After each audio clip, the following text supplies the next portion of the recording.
In 1979, having completed a fairly lengthy training course in Paris, I was placed on my first mudlogging assignment with Geoservices in Libya.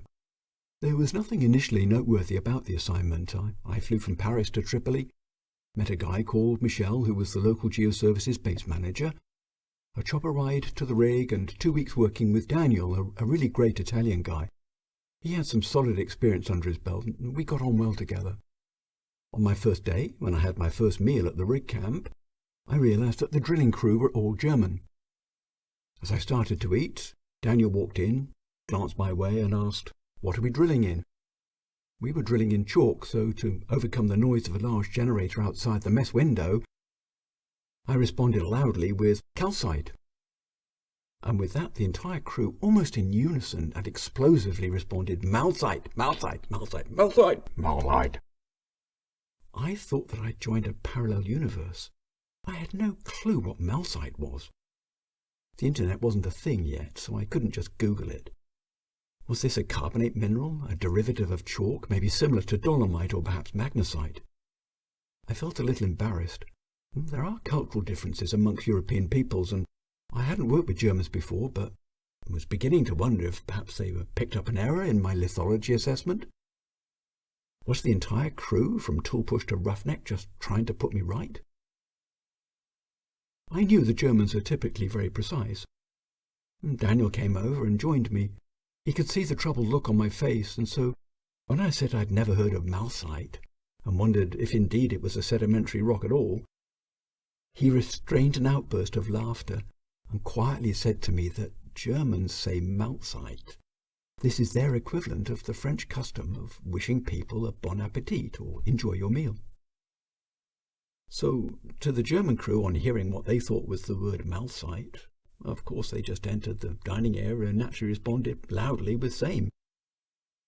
So I've now gone from feeling embarrassed at my possible lack of geology knowledge to feeling more than a little foolish. Ah well, such is the life of a newbie mudlogger. The drilling phase finished ahead of schedule, and Daniel and I were flown back to Tripoli, with instructions to return with the microscope that we'd been using. We taxied from the airport to the Geoservices base in Tripoli. On our arrival, we found that not only was there nobody around, but the place was locked with seemingly no way to get in. There was no shade, and it was, had to be 40 degrees centigrade or more in the noonday sunshine. It ain't Vietnam, but even so, Libya is hot, dang hot. I walked around the outside of the building looking for an open window. Nothing. I returned to Daniel at the front, who pointed to a stained glass window just above the oversized front door. It was ajar. Yep, that could work. So, being much taller than him, I suggested to Daniel that he climb up onto my shoulders and climb in. I don't know why, but Daniel didn't like this idea at all. His suggestion was that he stand on the microscope box and I climb onto his shoulders.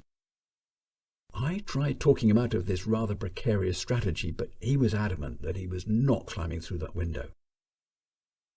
Well, it was way too hot to argue, so I climbed onto his shoulders. Daniel carefully stepped up onto the microscope box, and I heaved myself towards the window, giving it a smart inward shove as I did so. To my horror, the window wasn't hinged, so this priceless stained glass work of art tumbled inward and fell to the floor below with a glorious resounding smash. I heaved through the opening and landed on and further scattered quite a pile of multicoloured pieces of glass before letting Daniel into this deliciously air-conditioned base camp. I guess that I have a bit of a quirk in my personality. Just one, I hear you say. Well, sometimes when something really stupidly awful happens, I can react by dissolving into fits of irrepressible laughter. When Daniel looked at the glass-strewn hallway, the look of terror on his face just cracked me up. Well, look at it. I hadn't broken Daniel's neck with my rig boots while standing on his head to launch myself inside. I wasn't terminally lacerated on the broken glass.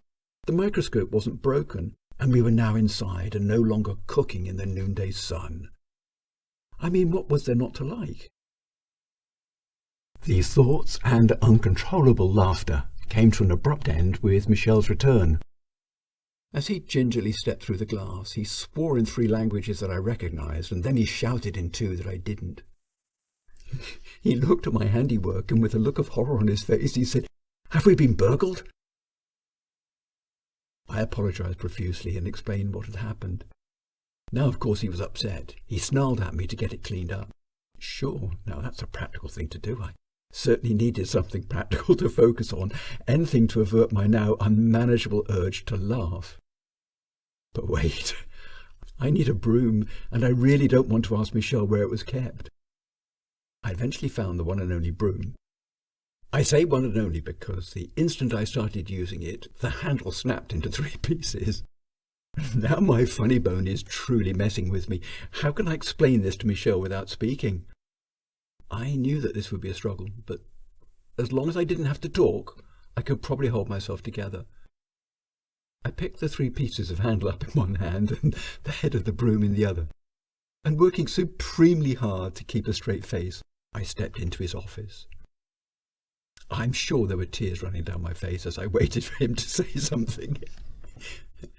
Actually, to my relief, the interaction was pretty short. "We don't need you in Libya," he growled. "I'm sending you back to Paris on tonight's flight." He opened a desk drawer, pulled out an airline ticket, gave it a rubber stamp or 2, added his signature and handed it to me. Mercifully, I didn't need to respond with anything meaningful.